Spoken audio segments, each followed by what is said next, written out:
juga. Kemudian nanti kita buka juga di typeset.io ya. Kemudian saya juga pakai Perplexity juga.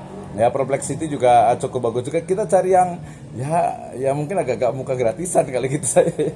Yang gratisan, tapi kalau yang berbayar juga itu worth it juga ya. Yang berbayar itu cuma sekitar 125.000 sebulan pakai Perplexity itu worth it juga, tidak rugi lah gitu ya. Baik, jadi akan saya menggunakan tiga cara sebenarnya. Pertama, nanti saya tidak punya sama sekali contoh, tapi saya langsung action, saya langsung membuka dari keempat AI ini ya. Jadi pertama, kalau kita membuat outline, kita menggunakan ChatGPT, kemudian Gemini, dan juga satu lagi saya juga menggunakan satu aplikasi untuk tambahan, tapi dia juga merujuknya sebenarnya ke ChatGPT. Itu untuk outline-nya.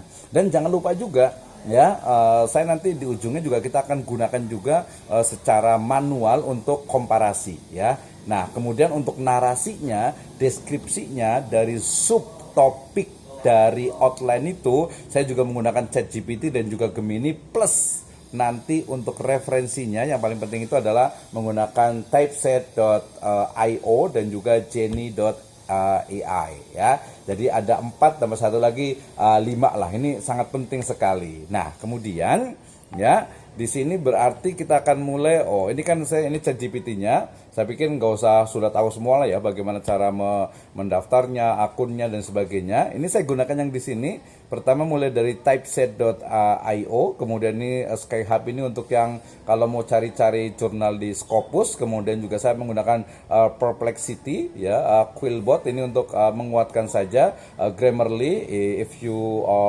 we are write in English ya. Kemudian juga saya pakai Gemini, ChatGPT. Sekarang sebenarnya dari IPB itu ada Watase.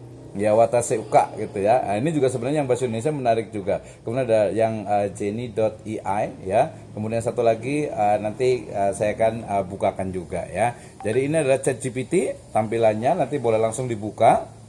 Kemudian ini adalah Gemini ya. Ini juga sangat powerful lah mungkin bahasanya gitu ya, sangat powerful. Jadi kita langsung praktek, langsung nanti ditanyakan kalau yang nggak paham dan sebagainya. Ini bahasa itu size space ya, tapi biasa itu typeset.io ya. Ini untuk mencari referensi. Ya, jadi untuk mencari referensi saya gunakan 2, ada Perplexity, kemudian juga tadi Typeset, kemudian Jenny.ai.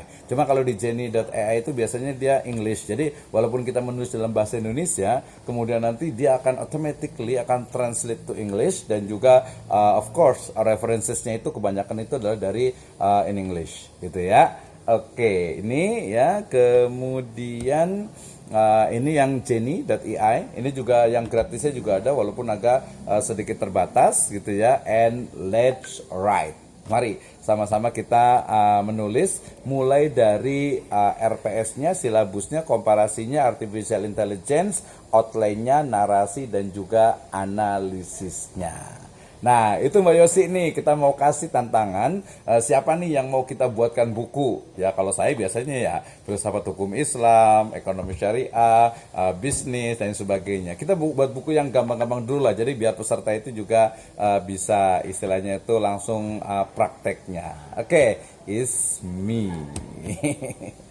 Ya, kita mau langsung share nanti, tapi kita mau interaksi dulu nih dengan peserta nih, Mbak Yosi nih. Kira-kira apa yang ada yang mau dibikinkan, atau saya buat sendiri aja buat saya gitu ya. Kebetulan project saya hari ini ada sekitar 6 buku ya. Ada filsafat hukum Islam, filsafat ekonomi syariah, filsafat pendidikan Islam. Itu book chapter tapi hanya 3 orang. Nah, mudah-mudahan nanti bisa ke Bintang Pustaka nih gitu ya.